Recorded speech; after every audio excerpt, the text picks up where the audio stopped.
Earlier, I spoke to President Trump's judicial selection advisor, Leonard Leo. I asked him about what will sway the president's ultimate decision. Here's what he told me. He is right on top of it. I mean, if he wants to get a nomination out July 9th, he's got to start right away. Now, we know that he's interviewed some of these folks before. He's had a list that he's stuck to since November of last year, and he says that's it.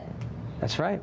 It's the list, and he and his counsel, Don McGahn, are working off that list and vetting prospective nominees, and this is going to be a very, very busy week for them.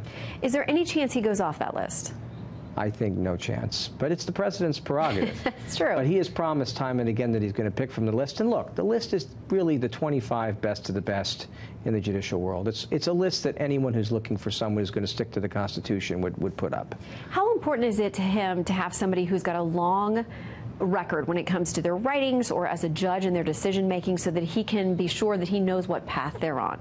The president made it very clear that he wants someone who's extraordinarily well qualified and someone who's going to interpret the Constitution the way the framers meant it to be. And to get those things, Shannon, you have to have a deep and extensive record. Judicial opinions are great. But all sorts of writings can be proxies for that as long as they lay out a path for why you believe in interpreting the Constitution as it's written. And you aren't surprised, you know, from previous judicial battles that the left is saying this is all about dismantling Roe v. Wade. Senator Kamala Harris, who we think is going to be in the 2020 field for the presidential race, said this on Twitter: President Trump wants to nominate someone to the Supreme Court who will overturn Roe v. Wade. What this is really about is punishing women for wanting to control their bodies, their lives, and their futures. That's how the left is framing this election. Yes, it's called hysteria, and we have seen this kind of hysteria for 36 years, going all the way back to 1982 with Sandra O'Connor and Tony Kennedy and David Souter. Every time they say Roe v. Wade is going to be overturned. And what we have after 36 years is one justice on the court, Clarence Thomas, who has explicitly said he's going to overturn Roe. This is rank speculation, and frankly, I think it's rather irresponsible because this is not what a Supreme Court judicial selection process should be about. It should be about the question of whether we can get the courts out of politics.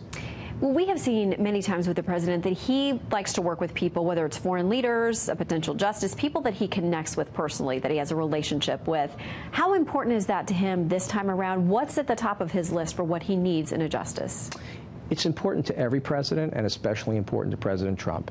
He has made it clear time and again since the election that he wants someone who is, as he puts it, not weak, which he means someone who's independent and fair and is courageous and is not going to be bending to the political or social fashions of the day. And that's what he looks for. And, you know, he's a good person to be looking for that kind of integrity and character because he's a president, he's a former CEO, and he's an entrepreneur. So he knows how to gauge people. And I think that's something that he'll be very good at in this interview process. All right. Of course, we're trying to read the tea leaves a bit. And these are some of the folks that we're keeping a close eye on. Amy Coney Barrett, Brett Kavanaugh, Amul Thapar, Raymond Kethledge, and Thomas Hardiman. They are all circuit court judges, meaning they're that one level below the Supreme Court. Some of them much longer than others. Some of them are new to that bench. Are we on track that it seems the president would want a jurist? Do you think he'd go a non-traditional route with, say, a Senator Mike Lee? I think that there's something running through each of those nominees, and that is this idea that the best way to preserve freedom and dignity and prosperity is to have a judge who's really going to stick to how the Constitution has limits on government power. And that's what they all have, in addition to extraordinary records. I think he wants a demonstrated record. He said he likes Mike Lee, and obviously he's considering him, but these are four very, very serious contenders. Okay, so you think maybe he'll interview one or two more. We get a decision. You think July 9th, that date's going to hold? It's a big decision. Well, he has said July 9th, and I'm not sure people would want to cross him on that. Okay. Leonard Leo, thanks for dropping in. We know it's a busy time for you. Thank you very much. Good to see you.